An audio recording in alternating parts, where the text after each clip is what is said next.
Bem-vinda, bem-vindo. Irei iniciar a leitura de Mentes Tranquilas, Almas Felizes. Esta é a segunda parte de Discórdia em Concórdia e enfatize o positivo. Aceite os outros como eles são. Outra área de conflito para mim e Dave tinha a ver com o ministério. Dave muitas vezes sentia que eu estava correndo à frente de Deus. E eu respondia que o ministério dele estava esperando Deus. É lógico que disse isso com sarcasmo e com uma linguagem corporal desrespeitosa. Eu achava que se eu ouvisse alguma coisa vinda de Deus, eu tinha que sair fazendo. Dave queria esperar um pouco e se certificar de que era a voz de Deus. Há 2 anos, Dave teve uma visão de como eu e ele éramos naquele tempo. Ele me via como um tropel de cavalos selvagens e ele segurava as rédeas, tentando me desacelerar e me dar direção. Ele não estava tentando evitar que eu atendesse ao chamado da vida, apenas não queria que eu arranjasse encrenca. Estávamos os dois errados. Eu agia rápido demais às vezes e ele agia devagar demais. Exatamente por isso que precisávamos um do outro. Deus muitas vezes nos arranja com pessoas que não são como nós, para que possamos servir de equilíbrio um para o outro. Dave e eu tivemos também nossas rusgas a respeito de esportes. Ele amava todos os tipos de esportes e eu não gostava de nenhum deles. Seu amor por esportes e minha falta de amor por eles causaram um bocado de discórdia no nosso lar. Um dia, no meio de uma discussão, Dave olhou para mim e exclamou: Joyce, estou fazendo o melhor que eu posso. E eu respondi: eu também. Estávamos, por fim, cansados de ficar implicando um com o outro o tempo todo e nos provocando. No fim, chegamos a dar as mãos. Dave, comecei. Quero que você saiba que eu o aceito hoje do jeito que você é. E eu acredito que você está fazendo o melhor que você pode. E ele respondeu: Joyce, eu aceito você do jeito que você é hoje. E eu acredito que você também está fazendo o melhor que você pode. Isso foi um novo começo para nós dois. Nós finalmente começamos a permitir um ao outro a liberdade de ser quem ele é. As pessoas precisam da liberdade para crescer, mas Deus não pode mudar uma pessoa se barramos a sua passagem. Deus não podia falar a Dave porque eu estava ocupada demais falando com ele. Deus não poderia modificá-lo porque eu estava tentando modificá-lo. Deus precisava da minha fé e não da minha ajuda. Liberte as pessoas da sua vida e confie que Deus fará as modificações necessárias. Temos de nos dedicar ao máximo, especialmente no casamento. Mas o que fazer se o outro não quer de modo algum estar com você? E se vocês não conseguem conviver? Sabemos pelas escrituras que Deus odeia divórcios. Os maridos e as esposas têm de ficar unidos, não separados. Ainda assim, veja nos versículos de Coríntios. E se uma mulher tem um marido descrente, e ele se dispõe a viver com ela, não se divorcie dele. Pois o marido descrente é santificado por meio da mulher. E a mulher descrente é santificada por meio do marido. Se assim não fosse, seus filhos seriam impuros, mas agora são santos. Todavia, se o descrente quiser separar-se, que se separe. Em tais casos, o irmão e a irmã não ficam debaixo de servidão. Deus nos chamou para viver em paz.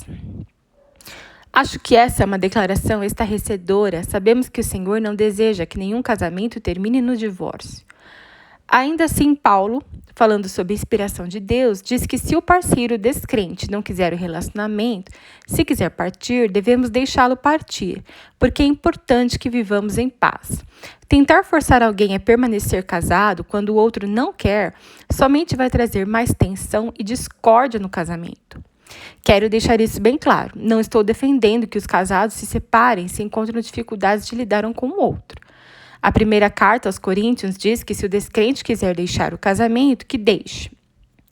Por outro lado, em alguns relacionamentos problemáticos, um tempo separado pode ser útil, particularmente se o relacionamento é com um amigo ou sócio no ministério ou em negócios, em vez de ser esposa e esposo. Quando Paulo e Barnabé se depararam com dificuldades de relacionamento no ministério deles, resolveram ir cada um para um lado, para manter a paz entre eles. Eis o que aconteceu. Algum tempo depois, Paulo disse a Barnabé: Voltemos para visitar os irmãos em todas as cidades onde pregamos a palavra do Senhor para ver como eles estão indo. Barnabé queria levar João, também chamado Marcos. Mas Paulo não achava prudente levá-lo, pois ele, abandonando-os na Panfilha, não permanecera com eles no trabalho. Tiveram um desentendimento tão sério que se separaram. Barnabé, levando consigo Marcos, navegou para Chipre, mas Paulo escolheu Silas e partiu. Encomendado pelos irmãos à graça, o favor e a misericórdia do Senhor passou então pela Síria e pela Cilícia, fortalecendo as igrejas. Paulo e Barnabé passaram por problemas semelhantes aos nossos. Barnabé queria dar um emprego ao seu parente Marcos. Paulo já tinha uma experiência anterior com Marcos e achou que isso não seria sábio. Um desentendimento sério veio à tona entre eles. Aparentemente era tão sério que eles precisaram se afastar um do outro. Teria sido muito melhor se pudessem ter resolvido as diferenças e continuado a trabalhar em conjunto. Mas já que isso era impossível, o melhor que se podia fazer era se separar. Talvez precisemos fazer a mesma coisa quando não podemos resolver nossas diferenças com amigos íntimos ou sócios em ministério e negócios. E se você for casado ou casada com outro cristão e já estiver tentado de tudo que você sabe para resolver coisas e ainda assim não consegue se entender, um tempo separado é preferível ao divórcio. Talvez durante a separação ambas as partes possam ver as coisas mais claramente. Isso acontece com frequência. As pessoas têm tempo para arejar a cabeça, deixar as emoções acaloradas esfriarem e fazer o silêncio necessário para escutar o Senhor. Tem tempo suficiente para perguntar a Deus o que Ele quer que façam na situação. De fato, muitos cristãos acreditam que algo parecido aconteceu com Paulo e Barnabé. Paulo certamente fez as pazes com João Marcos, a causa da sua briga com Barnabé, porque sabemos que no fim da vida o apóstolo pediu a Lucas que lhe trouxesse Marcos. Se Paulo estava de bem com João Marcos, talvez já tivesse também feito as pazes com Barnabé. Por vezes, encaramos defeitos de uma pessoa por tanto tempo que não conseguimos mais ver seus pontos fortes. Um tempo longe um do outro, mesmo que seja uma semana na casa de um parente em outro estado, pode nos ajudar a ver as coisas boas a respeito da pessoa que passam despercebidas quando ela está presente. Você conhece aquele velho ditado? Só se dá valor a que se perde. Enfim, Jesus é o Rei da Paz. Ele disse em Mateus: bem-aventurado os desfrutando da invejável felicidade, próspero espiritualmente, com alegria de viver e satisfação no favor de Deus e salvação, a despeito de suas condições aparentes, criadores e mantenedores da paz, pois eles são chamados de filhos de Deus. Talvez você esteja mais familiarizado com outra tradução.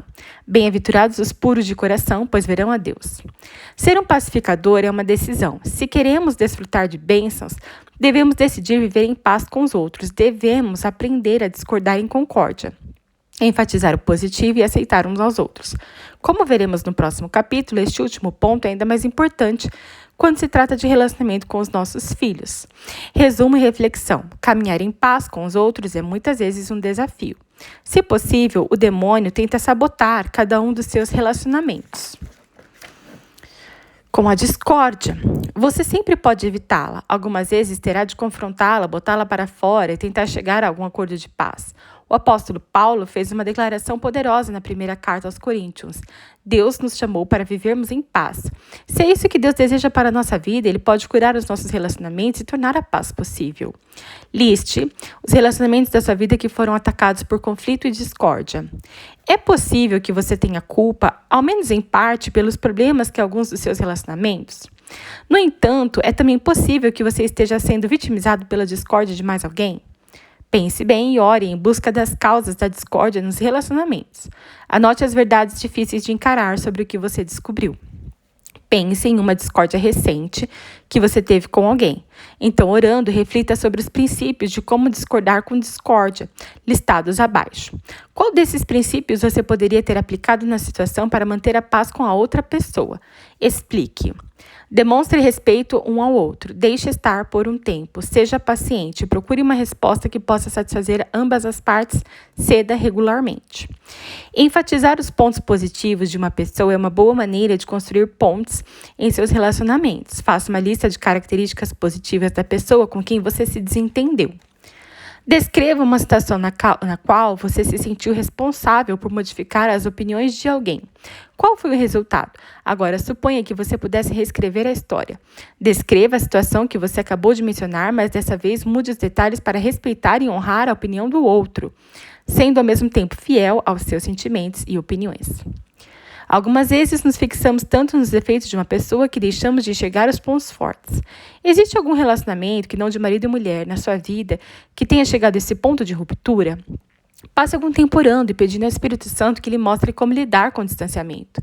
Escreva como se sente, como sente que Deus está conduzindo você para lidar com a situação. Senhor, comprometo-me a permitir aos outros a liberdade de manter as suas próprias opiniões e de fazer suas próprias escolhas. Confio em Ti para moldares a pessoa no formato que Tu queres. Ajuda-me a ser um pacificador em atitudes, linguagem corporal e expressão facial. Dá-me a graça de ser elegante e positivo em todos os meus relacionamentos. Se algum dos meus relacionamentos estiver no ponto de ruptura, mostra-me como poderia obter novas perspectivas sobre as pessoas envolvidas. Ajuda-me a ver o que há de positivo em todos ao meu redor e ajuda-me a falar de maneira positiva, mesmo quando eu tiver de repreender alguém. Obrigada, Senhor. Obrigada por acompanhar a leitura de mais uma parte de Mentes Tranquilas e Almas Felizes, escrito pela Joyce Meyer.